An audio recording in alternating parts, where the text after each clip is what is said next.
integrity in public life is dear to my heart. Dear to my heart for the reason that I got into politics to help people, to serve the country, to serve the people. But I recognize that over the last 15 years, we've had a government that there are the perceptions of corruption and corrupt practices that one should ensure that no longer exists and persists in this country. Corrupt practices such as the Prime Minister being able to rent his premises to the Taiwanese government. His brother, on the other hand, rents to the Venezuelans. With an integrity public life bill, all these will come to the public domain. I have put my assets and my liability on the table already. It's very important because we do not want to be running a government where people are pointing fingers. What every minister gets as his assets must have some relationship to the money he earns. You cannot have someone having an asset base increased over the last 15 years to some $10 million when what he works for does not match the asset base, because people will ask questions, and that's important. I believe one has to look at even the most recent acquisition, and maybe the media may want to look into that. That is the purchase of Sugar City Rock for some $500,000. I would not say by whom, but maybe the media may need to look into that. These are issues that are of concern to people in this country.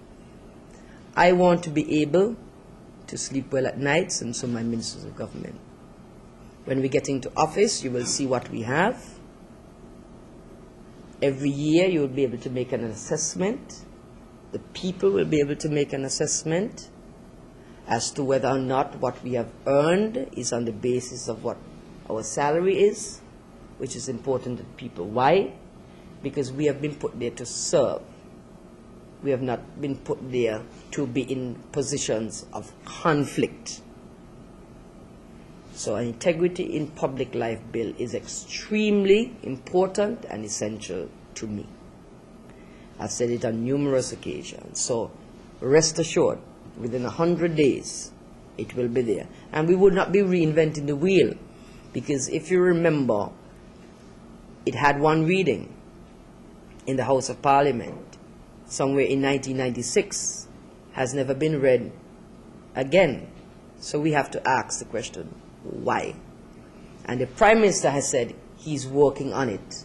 I've never heard this government work on a bill for so long. When this government wants to pass a bill, they get a bill passed to 3 stages in one day if the bill is important. Well, we have to ask, is the integrity in public life bill important, or is it not important? If the country says it's not important, well, that's fine.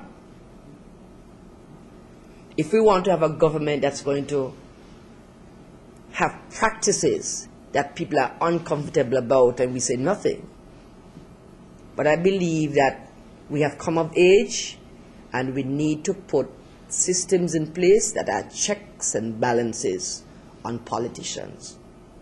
I want you to give me the mandate to put a check and balance on me,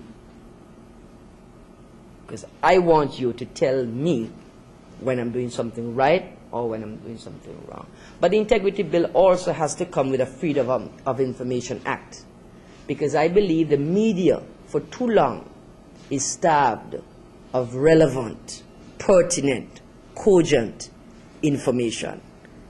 You cannot have a democracy with the media stifling for some oxygen, which is information. That has to change. That has to change.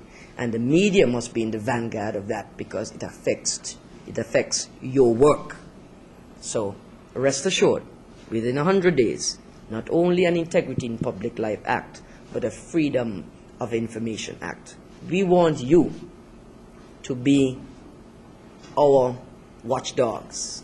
We want you to be on top of our government. We want you to make sure our government stays in tune and stays and operates for the people of the country, to whom we would have said that we are serving. Thank you very much.